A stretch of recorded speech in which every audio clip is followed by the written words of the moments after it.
Hey, what's up guys? I'm TF and today I'm here to discuss an entirely new show, Regular Show. Now, even though the show ended in 2017, it still played a major part in Cartoon Network's emergence from the Dark Ages. Now, if you guys didn't know, there's two main characters within Regular Show. One of them is Mordecai. To end this. Don't tell me what to do! You don't know what it's like to have a brother, so you don't know! You're right, I don't have a brother, but I kinda know what it's like. Because I have you, dude. You're like my brother. He's a groundskeeper of the park and is the smarter one in the group. He's usually seen doing some stupid activity with his friend Rigby. He graduated from high school, but never finished art school, so he ended up at the park. He also had a little crush on a little birdie named Margaret, but that's a whole nother video. The other main character is Rigby, who's also a groundskeeper, and together the two often try to get out of doing work. Now Rigby is a bum. He flunked out of high school and ended up bumming around Mordecai while he went to art school. Once Mordecai gave up art school, he got Rigby a job with him at the park. Now Rigby is lazy and reckless, so he often can't do simple tasks, leading him to go through 3 times more work to do the same job he was being given. And if you want an example of this, go watch the episode Mentor. However, he's also the confident one and handles social situations way better than Mordecai. Due to his actions, he's normally seen either destroying the park, skipping out of work, or eating junk food. Alright, next up is Benson.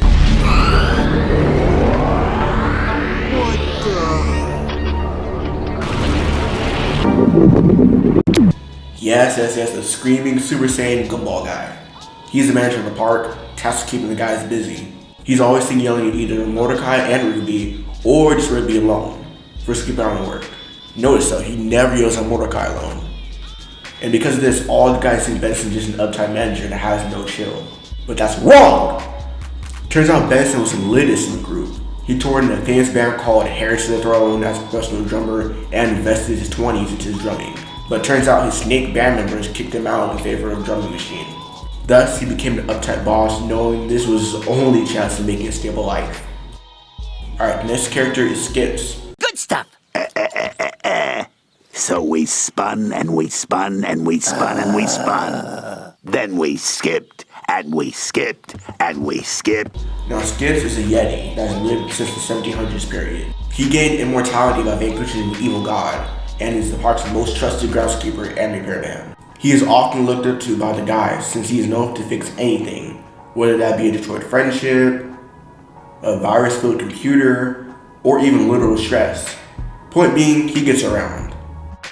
Alright, next up is Muscle Man and High Five Girls. I'm putting them together since there's not much to talk about them separately. Muscle Man is a short green guy that is obnoxious and annoying. He acts like a bum, and at first introduction I instantly got this is the worst character vibe from him.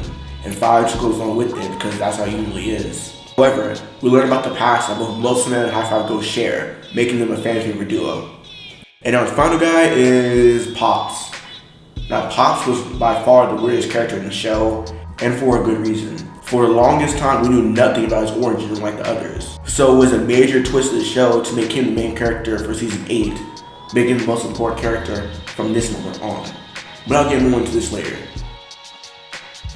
Now, as the show goes, it's about a regular experience between the groundskeepers, keeping the park clean and not upsetting their boss. Now, that would be a lie. The show follows a simple setup where Mordecai and Rigby skip out of work, or Rigby tries to take the easy way out to finish his work, and everything goes wrong. Usually ending up with the park being destroyed or the characters being injured. All ending in the same way by Benson saying, "Hey Mordecai and Rigby, clean this mess up or you're fired." Now, besides the episodes where they dealt with the relationships between the characters, which I'll cover in another video, this was the basic formula. However, this changed when Thomas came into the picture. Now Thomas is an intern at the park, which everyone, including Mordecai and Rigby, treated like crap. And eventually, they had a story arc where Thomas was a Russian spy and revealed they were going to blow up the park. He was eventually persuaded to let go of this plan and to become a full-fledged park member, which he declined and walked off. And like I said before, a lot of relationships were building throughout seasons 4 through 7, and that shaped the character's mindset, which, as I said before, is for another video. So ignore that. The guys get into the dome arc where you had trapped in a dome to set up how the guys would cope in this environment while prepping to be shot in space. And yeah, I know a lot of people don't like this arc because they thought it was a surprise or something. But they left a lot of clues to pretty much let us know that, hey, we're gonna go with this plan. But anyways, back to what I was saying. Eventually they were shot in space and had to survive the robots and get to the spaceship when the game looks back on how they ended up there. This included Benson's breakthrough in staying with the park crew and Mordecai and Rigby thinking about how they may never get back to Earth and that they have no freedom over their own lives anymore.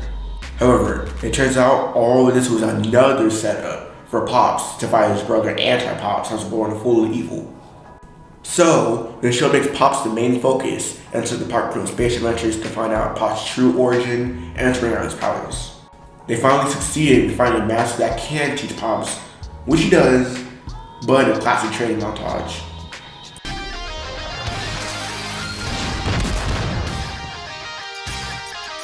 Pops still doesn't want to fight his brother since he believes he won't work out any difference with words, which everyone tries to convince him that it won't work. However, Pops, being the gentleman that he is, tried every possible outcome to avoid fighting with his brother, which failed. This eventually led to the finale where Pops had to fight his brother. The fight always ended the same way, since this epic fight was repeated multiple times throughout the universe, resulting in time restarting over and over again, until the brothers are forced to fight again. The cycle is to continue like this, and to avoid said cycle, Mordecai and Rigby used the power revealed in the first episode to bring them back to the fight, and due to this rift in time, the outcome of this battle finally changes. Thanks to Mordecai and Rigby, Pops realizes that the only way to beat his brother is with feelings, and in doing so, he sacrifices himself to save the universe, breaking the cycle.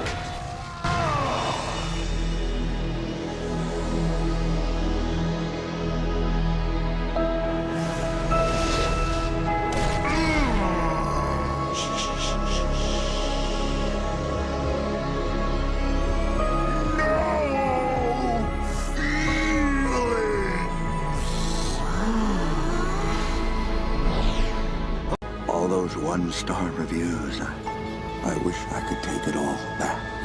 You can try. You and I together, brother.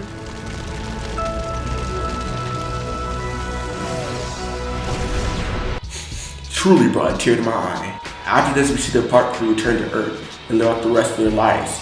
Mordecai was an abstract artist, and Rigby was a father. About 20 to 30 years later, the rest of the crew gathered around Pops and Miller's statue to celebrate their lives and the park. Man, I can't believe it's been 24. We get one last "oh" before the series closes out. Then it was later revealed at the end that Pops was watching the whole time in heaven. Jolly good show. And that's a regular show. Now, all in all, the series was amazing to say the least. So now, it's time to say goodbye to another Cartoon Network favorite, regular show. Make sure to like, share, and subscribe. Have a great day. I'm TF, and I'm out.